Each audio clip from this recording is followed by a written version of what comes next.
Hello boys and girls, welcome back to my channel. It's Kid Bombing here. So I'll be doing another read aloud video. So all we're going to show you is Disney's Return of Jafar. Some of you are quite familiar with this television Disney movie. So it's a sequel to Aladdin 1992 animated classic Aladdin. So this is published by Disney's Wonderful World of Reading and Agrabah book edition. So I hope you enjoyed that story. So shall I begin to read to you guys? Once upon an Arabian night, a band of thieves stole a wonderful treasure. Not bad for one night's work, said their leader. His name was Abismal. The thieves didn't know they were being watched. Suddenly, a furry hand shot out of the darkness. It belonged to the monkey named Abu. Abu plucked a flower-shaped jewel from a treasure. "Thief, put that back!" shouted one of the robbers. Just then, Aladdin swept down on his magic carpet and scooped up Abu and all the treasure too. Then away they flew to the city of Agrabah. Aladdin gave treasure to the poor people, but he saved the flower-shaped jewel for Princess Jasmine. Meanwhile, far out in the desert, a parrot burst out of a magic lamp. The parrot's name was Iago. "Iago, get me out of this lamp!" shouted a voice. It belonged to Iago's cruel master, Jafar. Iago did not want to free Jafar ever, so he dropped a lamp down the well and flew away.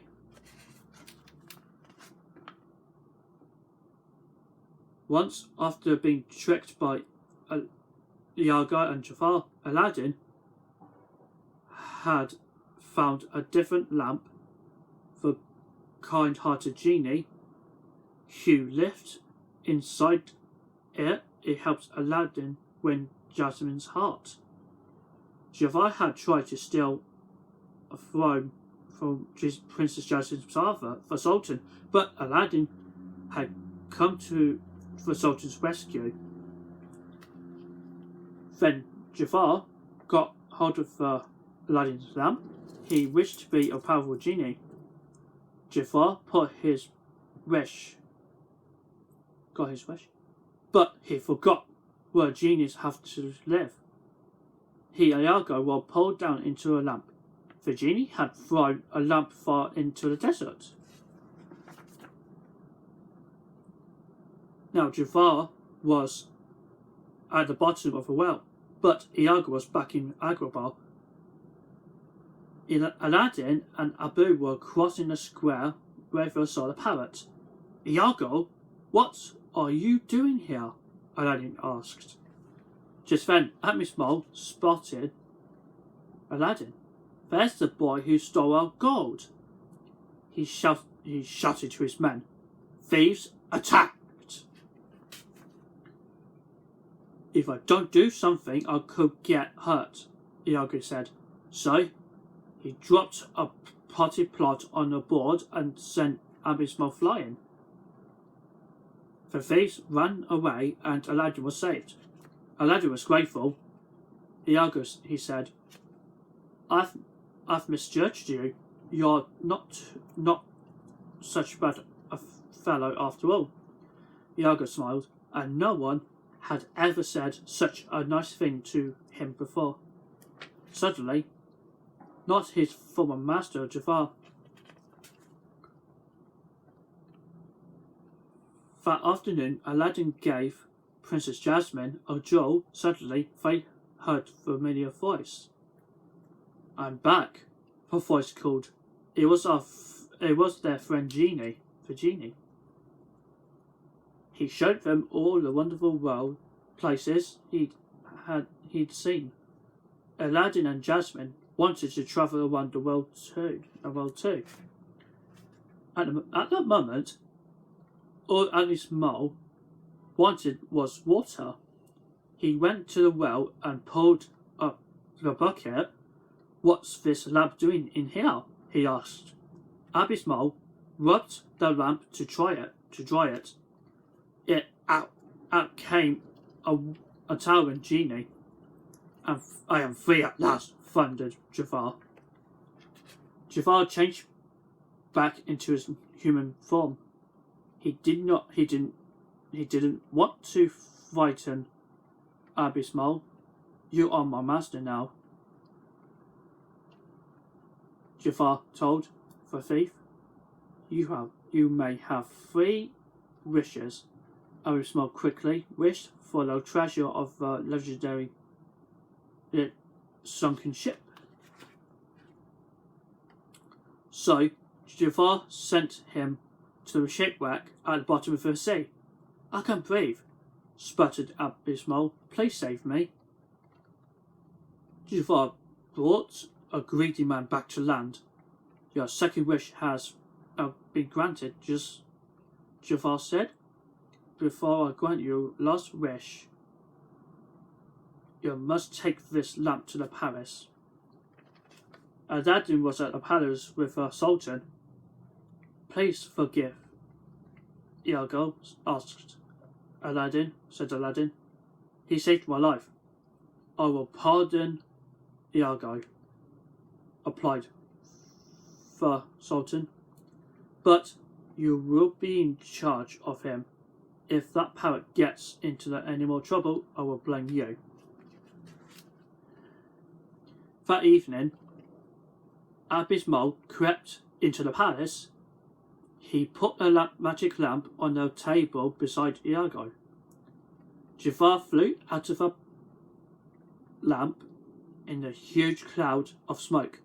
You master is back," he said to the startled parrot. "If you wish to live, you will do as I say. You must get the Sultan Aladdin out of the palace." Iago was afraid of Jafar, so the next day he spoke with Aladdin. "Perhaps the Sultan would like to take the ride on your magic carpets," he said. "What a splendid idea," Aladdin replied. Soon he and the Sultan were flying high above the desert. "Good," cried Jafar. "The Sultan and Aladdin are gone. It is time to deal with Aladdin's friends." Jafar took the genie by surprise. The genie fought back, but after a brave struggle, he was defeated. Jafar trapped the genie inside a glass ball. Then he locked Abu in chains. Iago felt terrible. His new friends were in danger, and it was all his fault. Jafar sent for Abby's mole.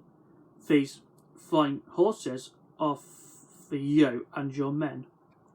Use them to capture the Sultan," he ordered. Aladdin did his best to protect the Sultan, but it was no use.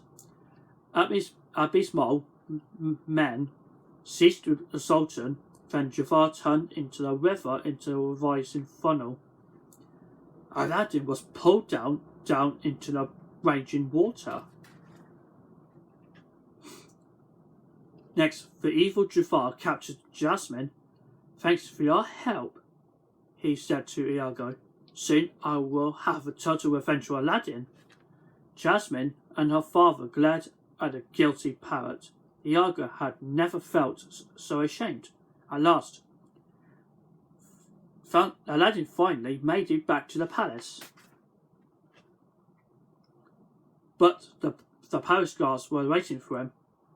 "You have kidnapped the Sultan," they shouted. "Now you will pay with your life."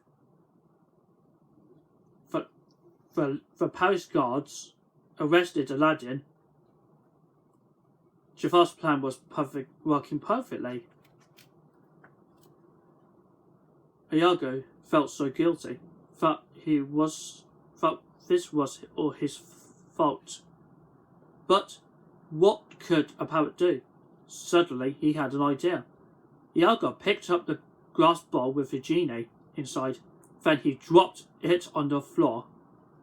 The bowl shattered and out flew the genie. "I'm off to save Aladdin," he cried. He got there in a nick of time. Jafar was furious. He became a genie again. "How many times do I have to get rid of you?" Jafar shouted at the genie. He attacked the genie with all his might. Again, the genie was no match for the evil Jafar.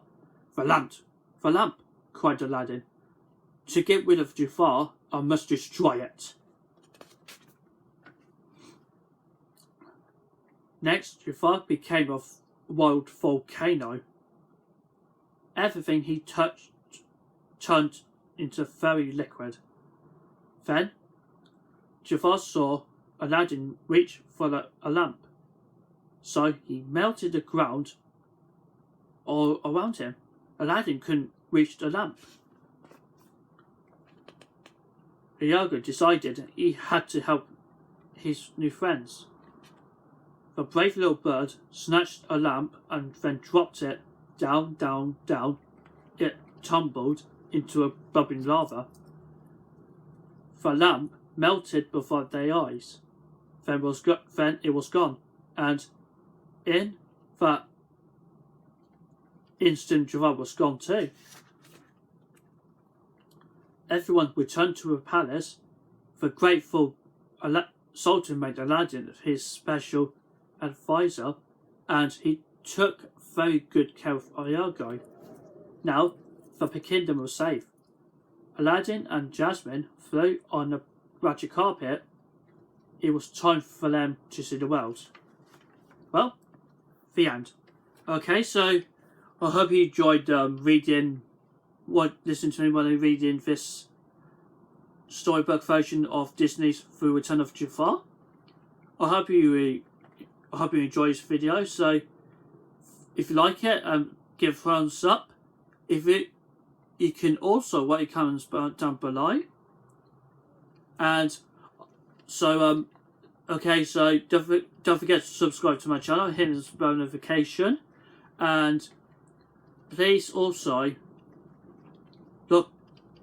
check out my social media. Is Instagram, Twitter, and Pinterest. If you look at my behind the scenes and exclusive contents, or especially like mukbangs, travel vlogs, and read alouds, and reviews if you're interested. And okay guys, thank you so much, and hope you enjoy your rest of the day, and see you on the next video.